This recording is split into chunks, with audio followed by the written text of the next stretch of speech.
ce samedi que le président de la transition est attendu à Moscou. Cette visite d'État suscite un vif intérêt au sein de la diaspora malienne et des membres de la Confédération des États du Sahel, surtout en milieu universitaire.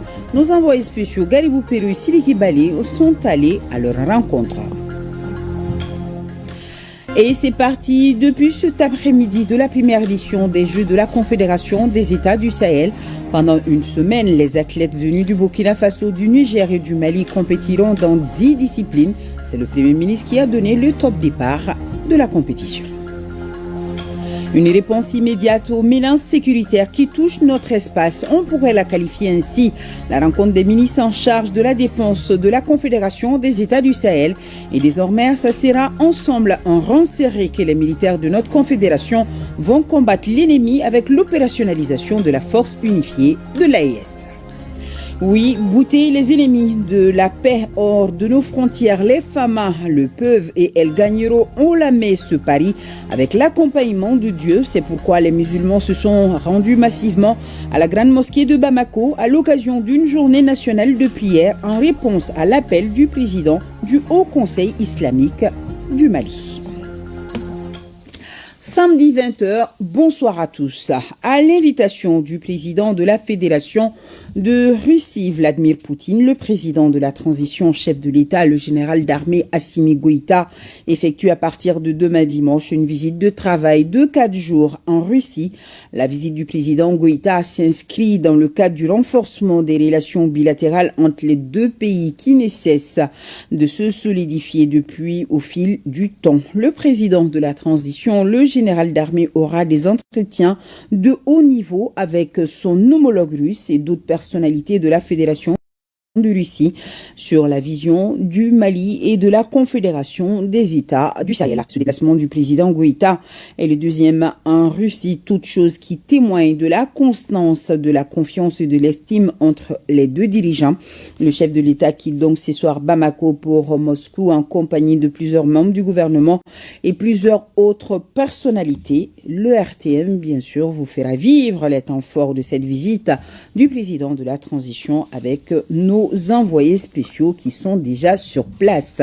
Moscou qui s'apprête donc à accueillir le président Assimi Goïta. Cette visite d'État suscite un vif intérêt au sein de la diaspora malienne et des membres de la Confédération des États du Sahel, surtout en milieu universitaire.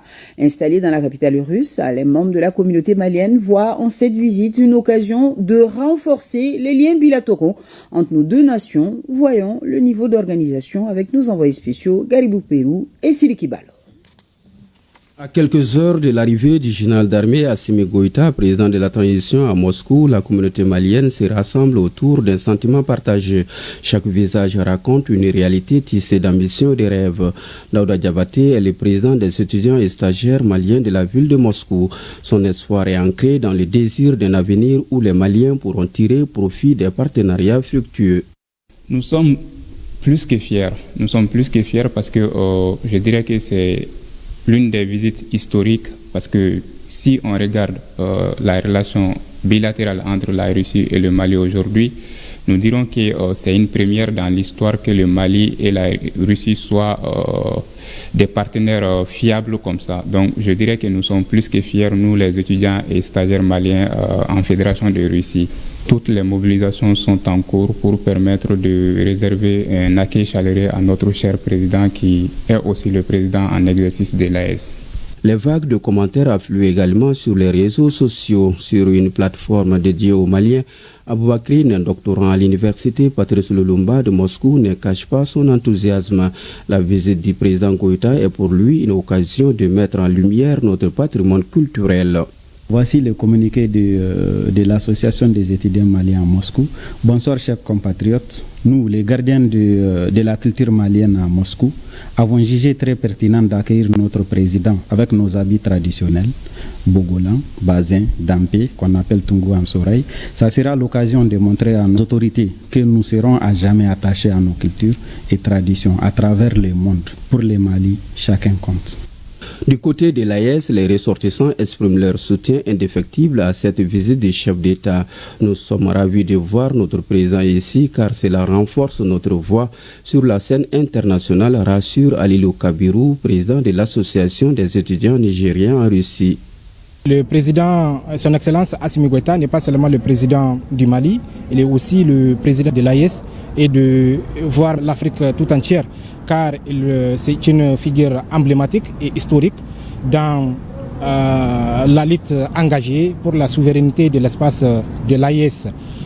À travers cette visite, ce que nous attendons à ce que vraiment qu'il y ait un échange pour la fortification de la coopération, surtout dans le domaine éducatif. Fierté, espoir et optimisme, la communauté malienne à Moscou, regroupée par des liens d'affection et de solidarité, se prépare à accueillir son président avec ferveur. Le président Goïta est aujourd'hui pour le peuple de l'AES en Russie le leader qui porte les espoirs et les aspirations de l'Afrique tout entière. Fin à Bamako de la réunion des ministres en charge de la défense et de la Confédération des États du Sahel. Cette rencontre est une réponse immédiate aux menaces sécuritaires qui touchent notre espace. Le cadre de concertation et de coordination a permis aux ministres d'évaluer les actions menées et valider les documents de mise en œuvre de l'opérationnalisation de la force unifiée de l'AES. Aridjou Matina nous fait le point de la fin des travaux. Un pas important est désormais franchi à l'issue de la réunion des ministres en charge de la défense de la Confédération des États du Sahel pour l'opérationnalisation de la force unifiée de l'AES. Déjà à pied d'œuvre à travers des opérations conjointes, les ministres en charge de la défense de l'espace confédéral, au regard de l'urgence, se sont concertés à Bamako pour mettre en place les nouvelles approches en matière de défense et sécurité. Notre objectif commun était clair. Renforcer le cadre de concertation et de coordination de nos actions dans le domaine de la défense et de la sécurité et poser les jalons concrets de la mise en œuvre du pilier sécuritaire de notre Confédération des États du Sahel. Je me félicite des résultats tangibles que nous avons obtenus ensemble. Nous avons évalué avec lucidité les opérations conjointes menées jusqu'à présent, en identifiant les réussites, mais aussi les défis qui subsistent, afin d'en tirer les enseignements nécessaires pour renforcer notre efficacité sur le terrain. Examiner et approuver les modalités pratiques de la mise en place opérationnelle de la force unifiée de l'AES, une avancée majeure vers une défense intégrée et souveraine de notre espace commun. Les travaux de Bamako qui se sont achevés avec espoir et engagement matérialisent la conviction et la vision commune des ministres qui adressent une motion spéciale au chef d'État de l'AES.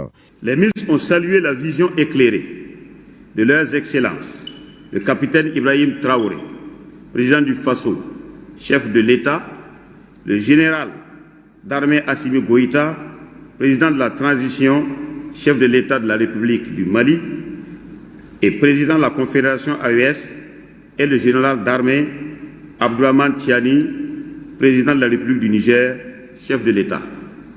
Les ministres ont particulièrement adressé le remerciement à son Excellence le général d'armée Assimi Goïta, président de la transition, chef de l'État de la République du Mali et président de la Confédération AES. Réunis à Bamako le 20 juin 2025, les ministres en charge de la défense de la Confédération des États du Sahel AES ont réaffirmé l'engagement des gouvernements des États de la Confédération à mettre tout en œuvre pour l'opérationnalisation de la force unifiée AES en vue de contribuer à la paix et à la sécurité de l'espace AES. Les ministres ont réitéré leur attachement au respect des droits de l'homme, de la souveraineté et au principe de la solidarité. Tout semble désormais mis en œuvre à l'issue de la réunion de Bamako pour renforcer le pilier défense et sécurité en vue de contenir la violence actuelle et restaurer la paix et la stabilité dans l'espace AES. Et que scintille l'esprit fertile de l'Afrique. Les stagiaires de la deuxième promotion de l'école d'état-major des forces de sécurité en visite à l'inspection des services de sécurité et de la protection civile au nombre de 34 accompagnés de leur encadrement. Ces futurs cadres sont venus dans le cadre d'une étude pédagogique pour comprendre les missions de ce service technique du ministère de la Sécurité et de la Protection civile. Boubacar Bablitouri. L'inspection des services de sécurité et de la protection civile ouvre ses portes aux auditeurs de la deuxième promotion de l'école d'état-major des forces de sécurité. Les visiteurs sont venus comprendre le fonctionnement et la mission de ce service central relevant du ministère de la Sécurité et de la Protection civile. Créé en 2001 suite à une recommandation de la Banque mondiale avec comme mission de lutter contre la corruption dans les services des forces de sécurité, la structure veille au respect des principes de gouvernance. Au sortir de cette visite d'étude, les stagiaires que vous êtes seront imprégnés des missions essentielles et le rôle bénéfique de l'ISPC, contrairement à tout stéréotype que certains, malheureusement, continuent de prêter au service d'inspection. Je tiens spécialement à saluer la présence parmi les stagiaires, nos frères d'armes du Burkina Faso et du Niger, toutes choses qui contribuent à renforcer davantage la cohésion et l'interopérabilité entre les forces de défense et de sécurité dans l'espace communautaire de l'AES. Cette visite qui entre dans le cadre d'une étude pédagogique de l'école a permis aux stagiaires d'être édifiés sur ces services. Nous avons retenu que les inspecteurs là sont nommés par décret pris en Conseil des ministres. Ça, c'est un motif de satisfaction. Le deuxième motif de satisfaction, c'est que l'inspection veille au bon ordre au sein des forces de sécurité. Nous avons appris énormément de choses. D'abord en commençant par l'organisation et les différentes missions du service. Donc l'immersion a été réellement rentable. Pour renforcer davantage la connaissance des visiteurs du jour, l'inspecteur en chef pour immortaliser leur passage a remis des textes régissant l'inspection des services de sécurité et de la protection civile. Célébration de la journée internationale de la sage-femme au Mali. Elle a été mise à profit par nos sages-femmes pour renforcer leurs capacités sur les pratiques obstétricales et partager des expériences avec les nouvelles aspirantes sages-femmes. L'accent a été mis particulièrement sur celles qui exercent dans les zones les plus reculées. Le compte-rendu de Awadama Koulibaly et Tchédje Kamara. Certes, elles ne créent pas la vie, mais ce sont leurs mains qui accueillent chaque vie donnée. Les sages-femmes sont aujourd'hui en sous-effectivité sur le territoire malien. Seuls 6 professionnels sont disponibles pour 10 000 habitants. Au Mali, le ratio est de 6 professionnels de santé pour 10 000 habitants, très loin de la norme de 23 pour 10 000 recommandée par l'Organisation mondiale de la santé. De plus, 65% des sages-femmes exercent à Bamako et dans les capitales régionales, alors que dans les zones rurales où vivent plus de 60% des femmes en âge de procréer ne disposent que de 35% des effectifs. Malgré l'état d'urgence en personnel, les soldats en blouse rose ont grandement contribué à l'amélioration de la santé de la mère et de l'enfant. En 2025, nous avons pu réaliser au niveau des 4 portes d'entrée. La porte CPN où nous avons enregistré 451 femmes en CPN. Porte accouchement, 135 femmes surveillées et accouchées. Pour la porte CPN, nombre de femmes consultées 197. Porte surveillance préventive des enfants, 250 enfants suivis. Des résultats obtenus grâce au soutien des partenaires engagés auprès du département de la santé. Le Fonds des Nations Unies pour la population et ses partenaires est fier d'accompagner la formation continue initiale des sages-femmes dans toutes les régions du Mali, les aspects de leadership et de réglementation de la pratique sage-femme au Mali, les plaidoyers politiques pour le recrutement, le déploiement des sages-femmes, mais aussi des conditions de vie de travail dignes et des carrières valorisées pour les sages-femmes. En plus de ces efforts déployés, le gouvernement poursuit la mise en œuvre de la politique zéro décès maternel et néonatal. Cette 28e édition s'étend sur 2 jours avec des présentations sur le rappel de l'éthique et de la déontologie, les effets du changement climatique, les défis nutritionnels pendant les 1000 premiers jours de vie du nourrisson, entre autres. Actualité des FAMA, nos forces de défense sur le théâtre des opérations ont mené des actions d'envergure, nous commente Abdoulaye Sako.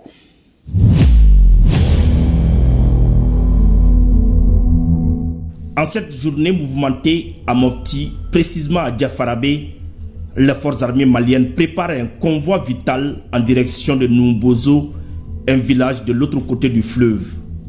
Cette mission, placée sous une vigilance aérienne exacerbée, échappe cependant à l'intelligence des terroristes qui, comme à leur habitude, affûtent leur intention meurtrière. Alors qu'ils s'apprêtent à frapper, avançant tels des ombres menaçantes, le destin s'incline avec leur échec retentissant.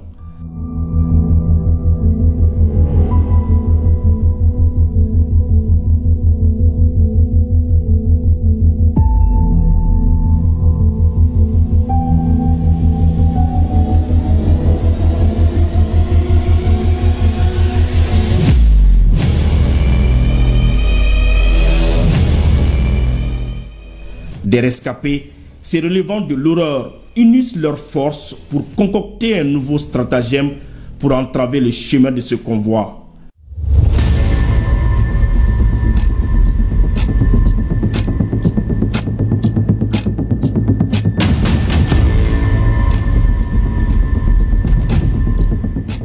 Mais cette fois-ci, le temps leur est compté. La seconde offensive d'une précision chirurgicale s'abat sur eux avant qu'ils ne puissent élaborer leur plan.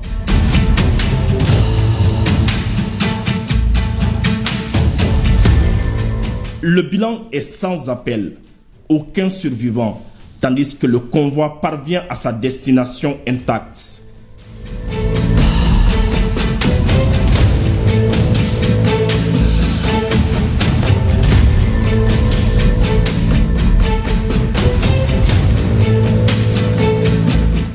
Les vecteurs aériens inflexibles poursuivent leur mission de surveillance à travers le territoire national. Dans ce contexte, un pick-up chargé de carburant, escorté de 3 individus, a été neutralisé avec une efficacité redoutable à Inafarak, situé au nord de Thessalite.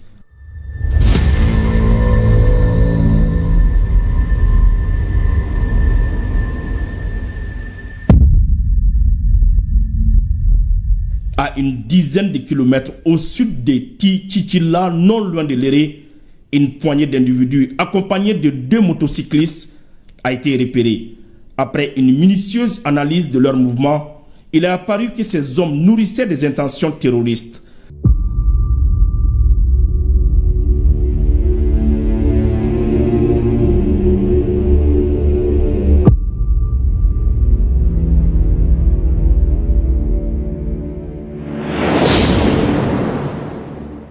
Avec une rapidité déconcertante, une première frappe a atteint son objectif, suivie d'une seconde ciblant un véhicule stationné à proximité.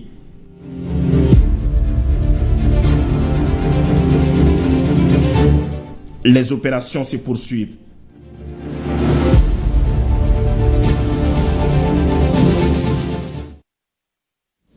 Oui, bouter les ennemis de la paix hors de nos frontières. Vous venez de le voir, les FAMA le peuvent et elles gagneront haut la messe ce pari avec l'accompagnement de Dieu. C'est pourquoi les musulmans se sont rendus massivement à la grande mosquée de Bamako à l'occasion d'une journée nationale de prière en réponse à l'appel du président du Haut Conseil islamique du Mali. Bah Traoré était sur place. Venus en grand nombre ce samedi matin à la grande mosquée de Bamako, les musulmans répondent ainsi à l'appel du Haut Conseil islamique du Mali. L'événement du jour, c'est la journée nationale de prière pour la paix, la stabilité et une bonne pluviométrie au Mali.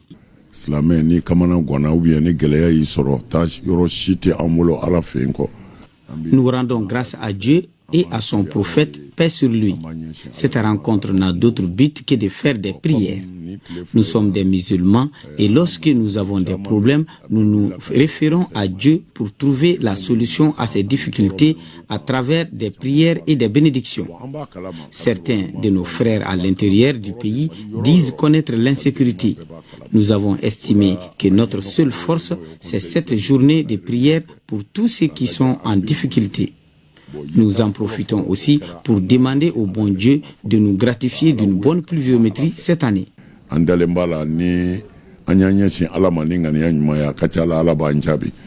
Accompagné par certains membres de son cabinet, le ministre en charge des affaires religieuses préside la journée et salue cette mobilisation du Haut Conseil islamique pour la stabilité du Mali. Je suis là au nom de son Excellence président de la transition, chef de l'État, le général d'armée Assimi Goïta, pour montrer toute la satisfaction de l'État par rapport à cette belle initiative qui montre réellement que le Haut Conseil islamique joue pleinement son rôle du développement du Mali, du patriotisme et de tout ce qui va vers ce qui est bien pour le Mali.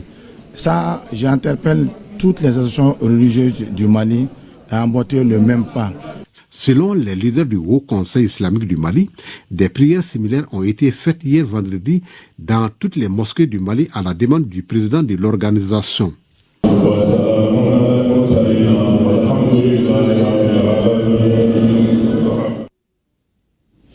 Le 1er juillet de chaque année, depuis 1867, marque le jour anniversaire de la Confédération canadienne. L'ambassadeur du Canada au Mali, au cours d'une réception, a saisi cette occasion pour y réaffirmer l'engagement du Canada à accompagner le peuple malien dans ses efforts pour la paix, la stabilité et le développement durable.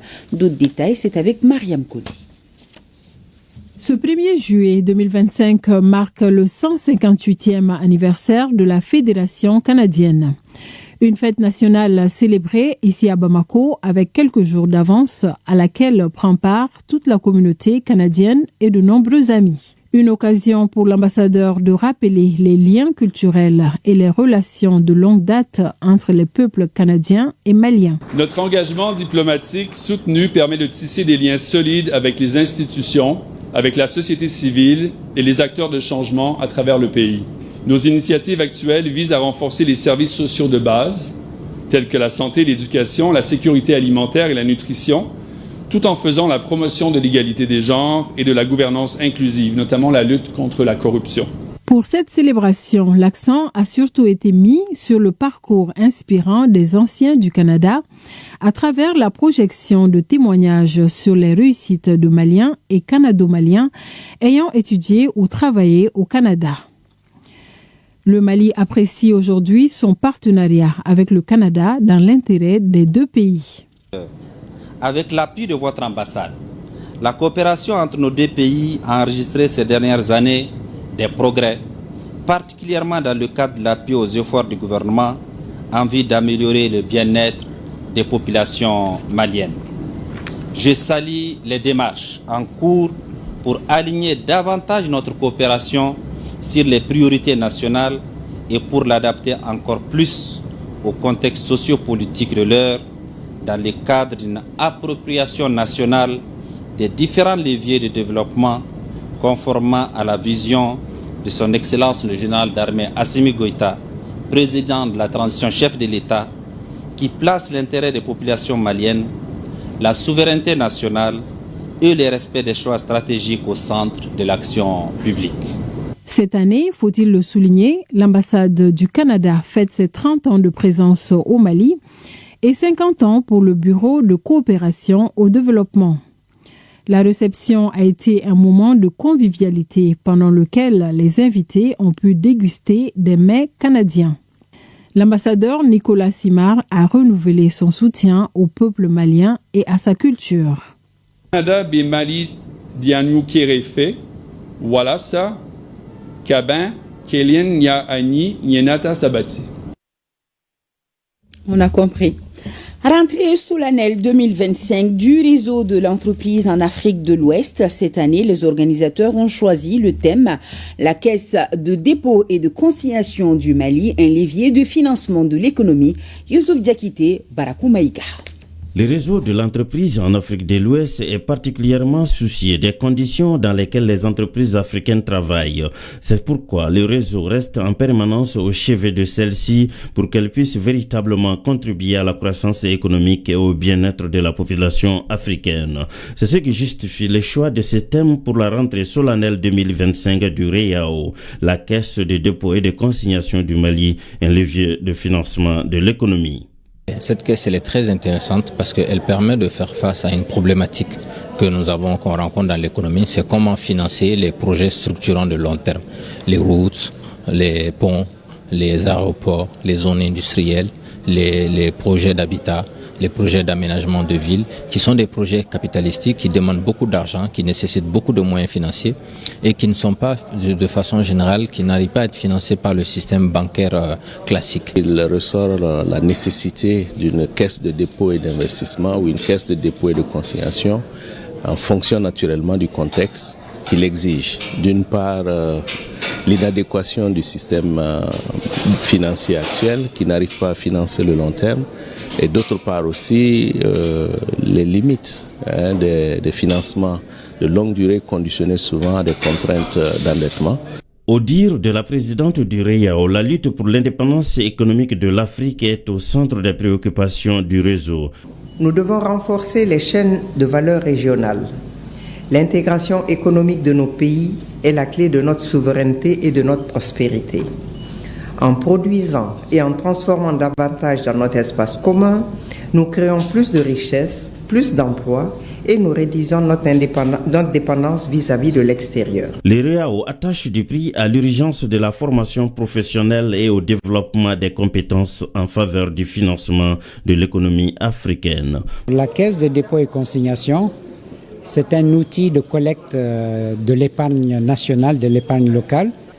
C'est un établissement financier à caractère spécial qui a une autonomie totale de gestion et qui a la garantie de l'État et qui collecte l'épargne nationale. Le REAO est une référence en termes d'analyse, une référence en termes de diagnostic, mais aussi une référence en termes de proposition. C'est ça qui fait aujourd'hui la crédibilité du REAO et c'est ça qui fait votre respectabilité. Le gouvernement vous respecte beaucoup. Il s'agit au finish de créer un cadre fédérateur des différentes initiatives pour un développement harmonieux de l'espace commun. Depuis 10 jours, des dizaines de candidates pour le concours de l'École nationale de l'administration sont en cours de soutien. Occasion pour Madame le ministre chargée de la promotion de la femme d'apporter son soutien et conseil aux bénéficiaires de cet atelier. Awa Adama Koulibaly nous en parle. Maintenant, dans le corps du sujet, est-il possible que nous puissions proposer des pistes de solutions pour concilier? Certaines sur place, d'autres au tableau. Chacune des candidates à tour de rôle doit proposer un traitement pour le sujet donné. La réflexion avait atteint son paroxysme, l'inspiration était au rendez-vous et les mains ne s'arrêtaient plus. Il fallait introduire, développer et conclure. Cette formation consiste à former les participants au concours de l'ENA, à la technique de la dissertation en culture générale. Il s'agit de les faire revoir un peu les techniques qu'elles avaient peut-être oubliées. L'initiative est du département de la promotion de la femme, de l'enfant et de la famille. Le choix des femmes et filles n'est pas fortuit. C'est pour le renforcement des capacités à l'endroit des femmes et filles, pour une meilleure représentativité de ces cibles-là au niveau des instances de prise de décision. Une cause qui est également chère aux candidates. Chacune d'elles vise un objectif précis à l'issue du concours d'entrée à l'École nationale d'administration. J'ai choisi d'abord de faire le concours parce que j'ai le diplôme qui me permet de le faire et en plus je suis assoiffée de travailler pour mon pays.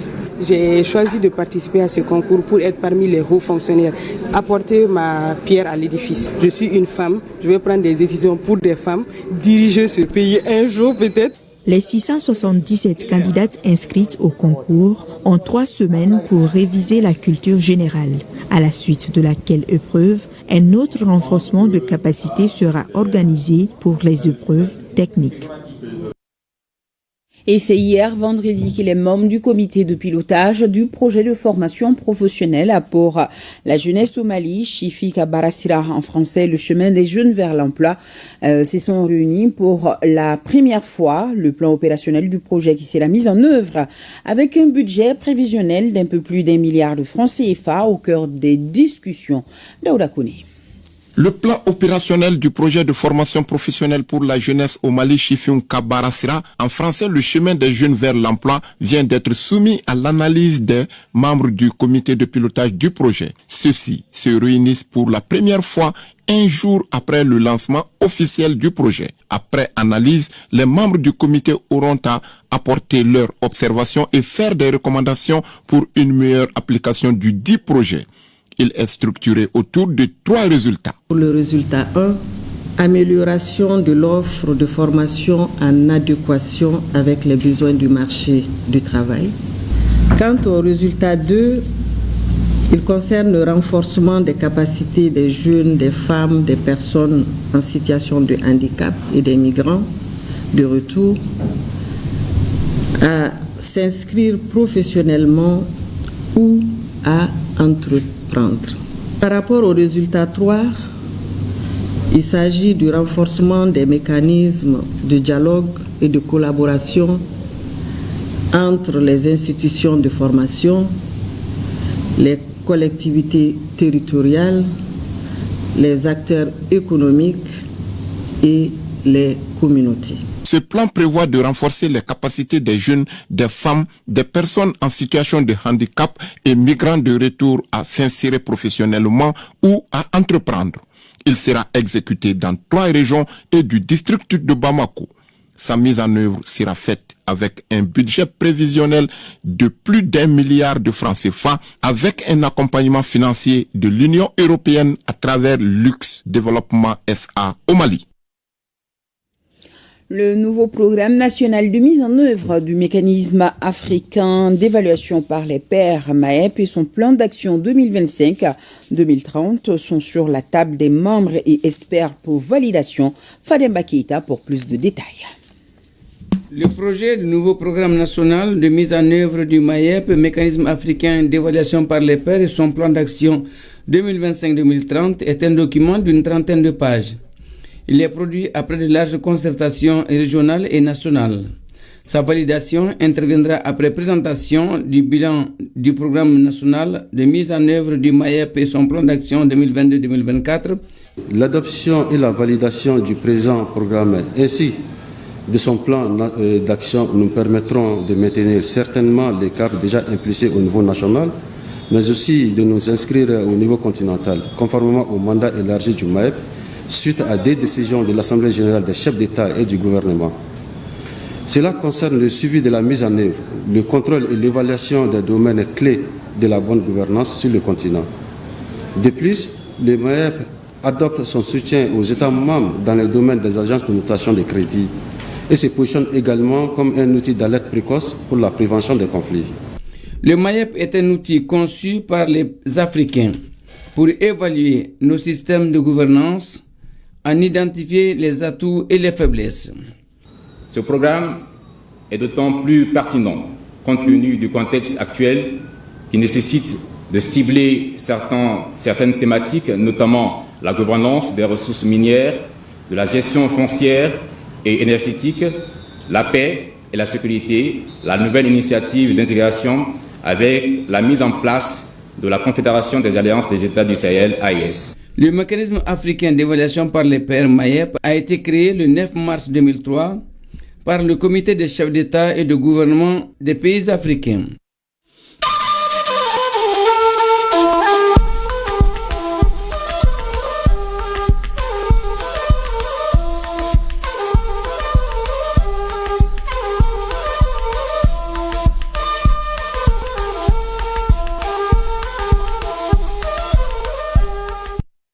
Notre page AES qui porte ce soir les couleurs des premiers Jeux de l'AES lancés à Bamako. La cérémonie d'ouverture a eu lieu cet après-midi au Palais des Sports Salamatou Maïga. J'ai à mes côtés ce soir Koji Sibi pour en parler. Koji, bonsoir. Bonsoir Nialiou, bonsoir à tous. Bonsoir.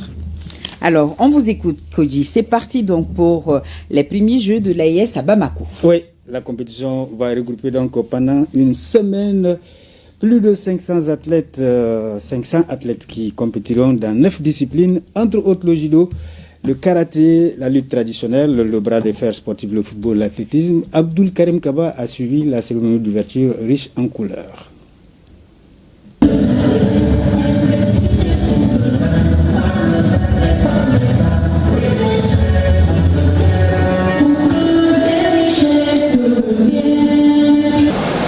Je voudrais tout d'abord m'acquitter de l'agréable devoir de vous souhaiter la chaleureuse bienvenue en terre malienne du Sahel, au nom de son Excellence le général d'armée Assimi Goïta, président de la transition, chef de l'État, président de la Confédération de l'Alliance des États du Sahel, Lafi Bala, nos frères du Burkina Faso, Barka Dazoua, nos frères du Niger, Aou Bismillah. Je voudrais adresser les vifs remerciements du gouvernement et du peuple malien, les différentes délégations sportives venues du Burkina Faso et du Niger, pour répondre à l'invitation du peuple du Mali à ces premiers Jeux de l'Alliance des États du Sahel. Vous êtes chez vous au bord du fleuve Djoliba, la sève nourricière de l'Itako Gourma, donc de notre espace que constitue la Confédération des États du Sahel. Notre devise est, je cite, un espace, un peuple, un destin. Nous écrivons aujourd'hui ensemble une page de notre histoire commune pour le Sahel en mettant en place les Jeux de l'Alliance des États du Sahel. Véritable outil d'intégration de nos populations voulu par nos chefs d'État. Son Excellence le général d'armée Assimi Goïta, président de la transition, chef de l'État de la République du Mali, président de la Confédération des États du Sahel, que je vous prie d'applaudir.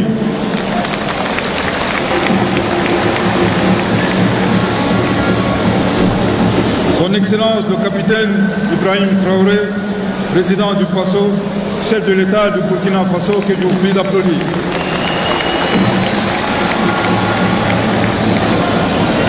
Son Excellence le général d'armée Abdourahmane Tiani, président de la République, chef de l'État de la République du Niger, que je vous prie d'applaudir. Je saisis l'occasion pour leur renouveler notre gratitude pour leur vision éclairée et leur leadership pour la quête permanente de la pleine souveraineté des peuples du Sahel.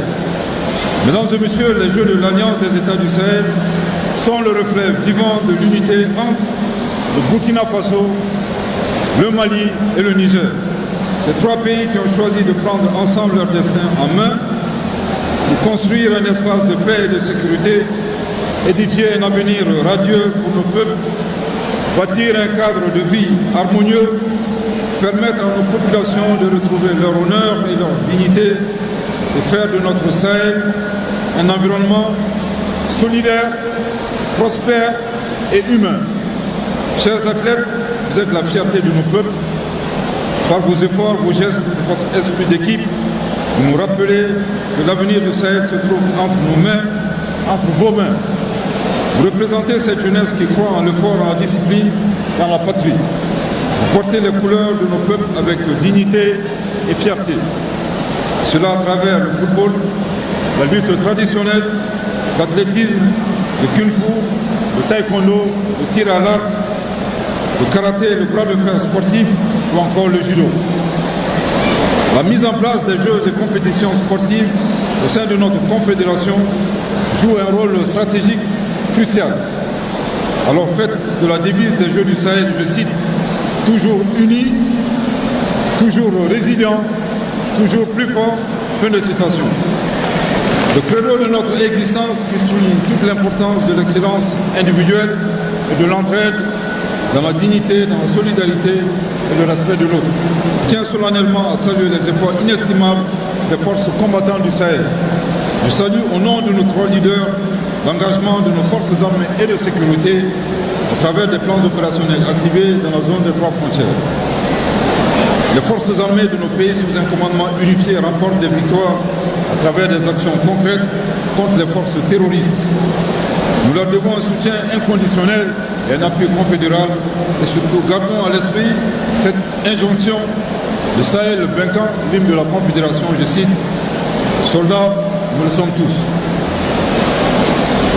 En renouvelant la bienvenue à toutes les délégations sportives venues à Bamako, je déclare au nom de son Excellence le général d'armée Assimi Goïta, président de la Confédération de l'Alliance des États du Sahel, officiellement ouvert les premiers Jeux de l'Alliance des États du Sahel.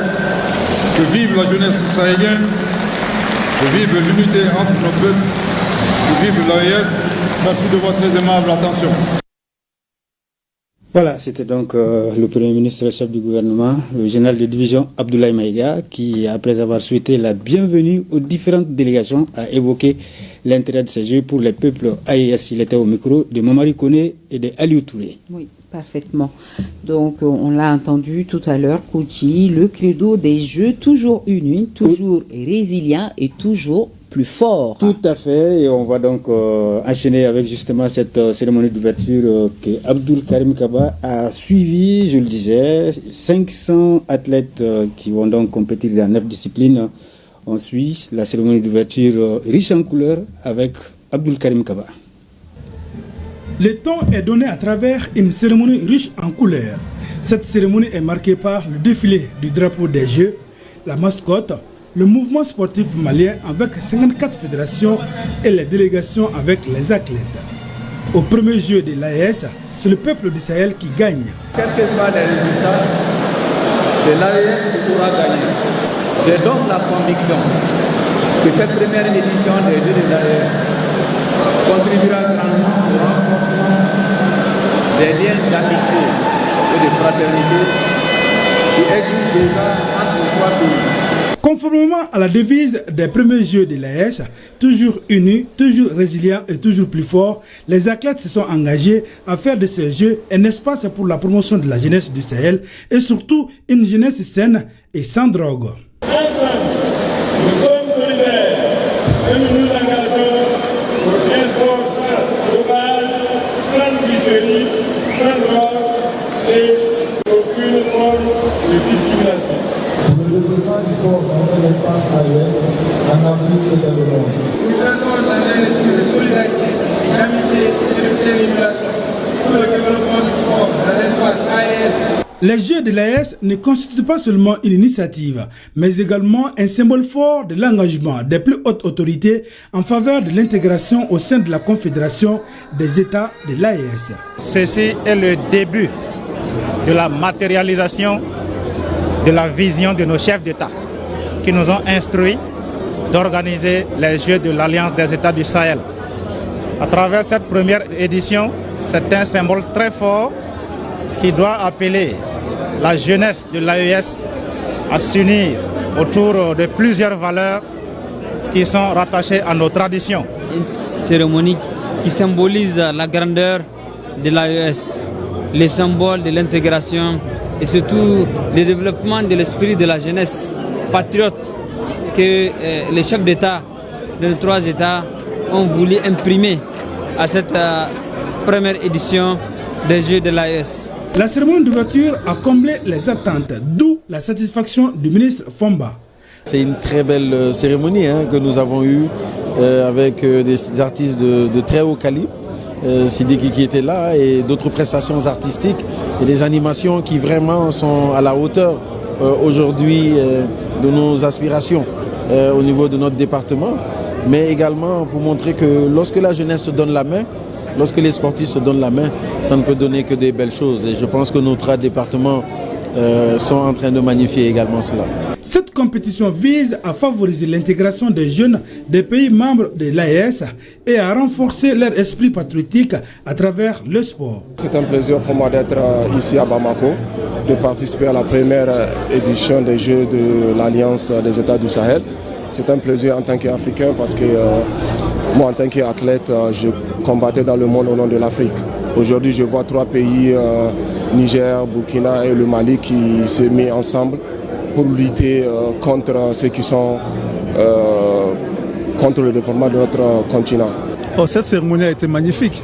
C'est une cérémonie qui représente seulement l'amitié et la fraternité qui existent entre nos trois pays, le Mali, le Burkina et le Niger. Et s'il y a une chose que je tiens à dire, c'est que pendant ces Jeux, il n'y aura pas de perdants. que ce soit le Mali, que ce soit le Burkina, que ce soit le Niger, c'est l'AES qui aura gagné. Pendant une semaine, plus de 500 athlètes seront sur le terrain dans 9 disciplines à ce rendez-vous des Jeux de l'AES. Les compétitions se tiennent au stade du 26 mars d'Irimadio, le stade Mamadou Konaté et au palais des sports Salamatou Maïga. Voilà, les compétitions ont commencé d'ailleurs ce matin en football au niveau des cadets avec la victoire 3-0 du Mali aux dépens du Niger. Mais comme le disait tout à l'heure un intervenant, le résultat technique n'est pas important. Non. Déjà, c'est l'esprit de la chose. Et tout le monde sera gagnant. Voilà. Et si vous voulez suivre les compétitions, on vous a donc dit les 3 sites, le stade Mamadou Konaté, le palais des sports Salamatou Maïga et le stade du 26 mars. Alors, Koudji Sibi, je ne sais pas si ça sera une colle pour vous, mais j'ai vu la mascotte. Je ne sais pas si c'est un aigle ou bien c'est quoi. Ça ressemble. Hein. Ça ressemble, n'est-ce pas? Ok, nous allons continuer avec du sport. Toujours, le centre Salif Keita a lancé hier son académie de football Koudji Sibi. L'événement a regroupé les responsables du centre des anciennes gloires du football national et une foule nombreuse. Ah oui, il y avait du beau monde. C'est une occasion en tout cas de mettre davantage l'accent sur la formation à la base, chose qui était chère au père fondateur du centre Salif Keita. J'ai nommé Feu Salif Keita. L'initiative a mobilisé les grands connaisseurs du ballon rond. On voit le compte-rendu de Moussa Diabaté et Faraba Fofana. Le centre Salif Keita CSK renaît de ses cendres à travers le lancement officiel de son académie de football. Les anciens gloires du football malien et coéquipiers de Feu Salif Keita dit Domingo se réjouissent de la renaissance de ce centre. Je suis très ému et je suis vraiment content qu'on ait pensé à relancer cette académie parce que il ne faut pas oublier ce que cette académie a offert au football malien. Et l'histoire a donné raison à Salif quand il a lancé son histoire de former des jeunes, qu'il faut qu'on forme des jeunes pour qu'on arrive à nous imposer sur le plan africain et mondial. Les présidentes de clubs de football, il en existe peu au monde. Et Massiré Keita, fille cadette de Feu Salif Keita, incarne cette thèse. Mon père, il a toujours voulu que le football soit une voie de développement pour les enfants, pour la jeunesse malienne. Et que, comme j'ai dit, qu'ils aient les mêmes opportunités que lui. Donc on a voulu relancer le centre parce qu'on a senti que du côté de la formation, il manque encore beaucoup au Mali. Et nous avons d'excellents formateurs. On a une qualité de jeu qui est différente. Et on veut apporter ça à nouveau au Mali pour qu'on puisse améliorer le football malien et le football africain en général. C'est de bon augure pour nous parce que c'est vraiment une équipe qui aujourd'hui elle est très compétitive. On vient de finir la saison chez nous. Et elle a vraiment montré qu'elle a le niveau. Aujourd'hui, on va dire alhamdoulilah. C'est un bon réveil pour eux et vraiment j'espère que ça puisse continuer et que demain soit meilleur. Les encadreurs, tout comme les jeunes joueurs de l'académie, sont dévoués à travers leur passion du football pour faire de ces centres un symbole d'espoir et de réussite pour toute la jeunesse malienne. Et on peut compter sur ces jeunes parce qu'il y a des jeunes talentueux qui sont là avec nous. On les apprend à jouer, on va essayer d'améliorer leur technique pour qu'ils puissent devenir des grands joueurs dans les jours à venir. La motivation, c'est Salif. Nous aussi, on veut faire beaucoup de trucs. Et aussi le nom de l'équipe au niveau international, ramener beaucoup de trophées. Ainsi, le centre Salif Keita entend jouer un rôle moteur dans la professionnalisation de la formation en Afrique de l'Ouest en préparant ses pensionnaires à intégrer les plus grands clubs du continent tout en valorisant l'éthique, la discipline et l'excellence. Voilà, bon vent donc aux jeunes pensionnaires du centre Salif Keita. Oui, Koudji Sibi, nous allons terminer cette page sport avec les arts martiaux. La coupe Maître Bougouna Sougoba a connu son épilogue à Koutiala. Oui, l'objectif de cette coupe Nyanya Liu, c'est d'aider la coordination des ligues régionales des arts martiaux de Koutiala à s'épanouir non seulement, mais contribuer à la culture d'un Malien, le Mali d'Inkoura. Alors, différentes disciplines ont participé à la fête. Les détails sur place avec Brahima Kone. Des démonstrations en aïkido et en boxe ont permis de camper le décor de la finale. Suivront des combats en Shotokan, Kung Fu, self-défense et taekwondo entre des pratiquants visiblement doués. Tous les types d'arts martiaux se trouvent à Koutiala ici. Et il y a une coordination qui a été mise en place.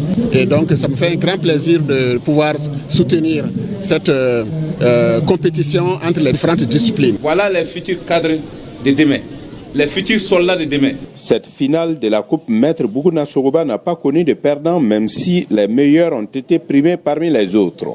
Le plus important, c'est le soutien considérable qu'apporte le parrain de la Coupe à la coordination des ligues régionales des arts martiaux de Koutiala pour l'épanouissement des jeunes pratiquants. Je reste convaincu également qu'à l'issue effectivement de cette compétition, nous allons avoir des jeunes qui vont représenter Koutiala dignement ailleurs au Mali et pourquoi pas au-delà du Mali. Comme le Mali est orienté vers la création des nouveaux Maliens, nous avons trouvé que ça c'est un moyen aussi de créer de nouveaux Maliens à partir du soutien de la jeunesse, à pratiquer les arts martiaux, à se maîtriser, à instaurer un espace de paix entre les communautés. L'un des temps forts de cette finale de la Coupe Maître Bougouna Soroba est la remise des prix aux premiers des disciplines concernées par les katas et les combats. Ainsi, Saran Damele en Shotokan, Amadou Diarra en Kung Fu, Zoumana Koulibaly en self-défense et Amadou Kone en taekwondo ont reçu des enveloppes symboliques.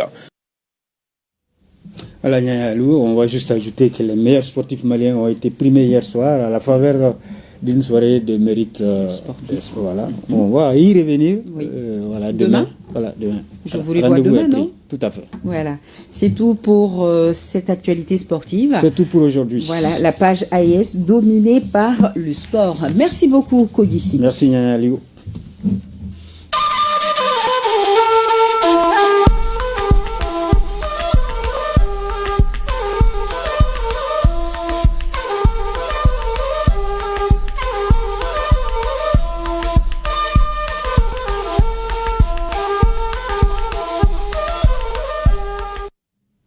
« 28e Assemblée Générale Annuelle de la Caisse Nyesigiso ». La rencontre a permis aux participants de procéder à la rélecture des statuts et règlements, entre autres. Mohamed Sangari. Ils sont venus des régions et du district de Bamako pour participer à cette réunion de gouvernance démocratique, un espace d'échange entre l'Union Nyesigiso et ses caisses de base. Cet espace permet aux membres d'évaluer les réalisations de l'exercice précédent afin d'identifier et de corriger les éventuelles lacunes. Les membres ont d'abord procédé à la révision des textes du réseau Nyesigiso dans le but de les adapter aux réformes en cours. Par la suite, ils ont salué les performances de la caisse Nyesigiso pour l'exercice 2024 présenté par son directeur général, lesquels ont été marqués par plusieurs faits saillants. L'ouverture d'une agence Nyesigiso à Baguineda, le déploiement des systèmes de collecte de fonds sur place dans 12 nouvelles zones, la signature d'une convention de dépôt à terme avec le fonds de garantie pour le secteur privé portant sur un montant de 100 millions de francs CFA. Il souligne que les défis s'alignent avec les orientations stratégiques du plan d'affaires de la caisse Nyesigiso, axé principalement sur l'accroissement et le renforcement des fonds propres. Malgré la conjoncture économique difficile, les espoirs reposent sur un certain nombre d'actions, à savoir le chantier de la fusion des bases de données en une seule base de données, la migration du système d'information vers la version 7 de SAF, qui est une version améliorée, la poursuite de la digitalisation des opérations dans les caisses. Des actions sociales ont également été réalisées par la caisse Nyesigiso, comme l'a souligné le président de la délégation spéciale de la mairie de la commune 4. La promotion du secteur de la microfinance est une priorité de la politique du gouvernement de transition. Vous êtes à féliciter, car malgré le contexte de crise multiforme, la résilience est de mise et vous avez obtenu au cours de l'exercice 2024 des résultats encourageants, tant au niveau des caisses qu'au niveau de la fêtière. Je vous exhorte ainsi à poursuivre des efforts dans ce sens et à relever surtout le défi de la rentabilité durable. À l'issue des travaux, la direction générale de la caisse Nyesigiso a récompensé les agents méritants pour leur dévouement et leur performance exceptionnelle, illustrant ainsi la priorité que la caisse accorde au capital humain. L'Institut national des arts, INA de Bamako, porte désormais le nom du professeur Gaussou Diawara. La cérémonie de baptême coïncide avec la fête de fin d'année scolaire 2024-2025 et celle de la musique, créant une atmosphère des plus joyeuses, nous précise Moussa Kamara.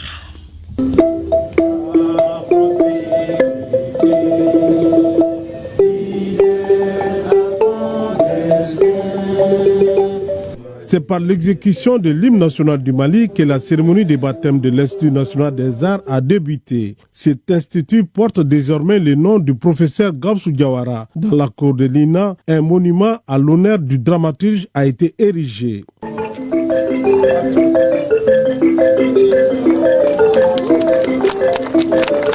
Pour fêter ce baptême, nous avons prévu d'ériger un monument à la mémoire du professeur Gaussou Diawara.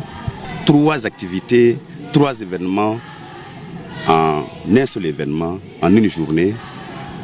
Baptême de l'école, donc la cérémonie, la fête de fin d'année, et c'est pourquoi vous avez vu les œuvres d'étudiants dans toutes les sections en exposition, en théâtre, en musique. C'est une belle occasion de célébrer la créativité et les talents des élèves de l'Institut national des arts du professeur Gaussou Diawara. Qu'est-ce que tu dis? Je suis en train de lire un livre de Gaussou Diawara. Une satisfaction pour la famille biologique de feu Gaussou Diawara, arrachée à l'affection des siens en 2018. C'est un réel sentiment qui honore toute la communauté Diawara. Depuis que le gouvernement a bien voulu donner le nom de l'ancêtre de Diawara à une avenue qui s'appelle avenue d'Amangilé, en plus, il y a eu le nom du professeur Gaussou Diawara qui a été donné à l'INA. Je crois que c'est une fierté. Moment de reconnaissance et du mérite. La cérémonie a été mise à profit pour présenter une partie de l'héritage du dramaturge Gaussou Diawara. Célébrer le professeur Gaussou Diawara, c'est célébrer une mémoire. Ce qui me vient à l'idée tout de suite, il nous laisse des œuvres extraordinaires, parmi lesquelles l'Afrique, ma boussole, parle à tous les Africains. Je voudrais saluer ce panafricaniste. Nous devons célébrer, promouvoir, reconnaître la mémoire de nos anciens. Les œuvres réalisées par les élèves de l'INA ont été présentées au ministre en charge de la culture à travers une visite guidée. Sur un tout autre plan, journée d'information et de sensibilisation des orpailleurs membres de la société coopérative simplifiée. C'était à Kenyeba, Mali Nieta, sur l'importance des coopératives pour l'organisation de l'orpaillage et le développement des orpailleurs. Kansoutou Kanouté, correspondance.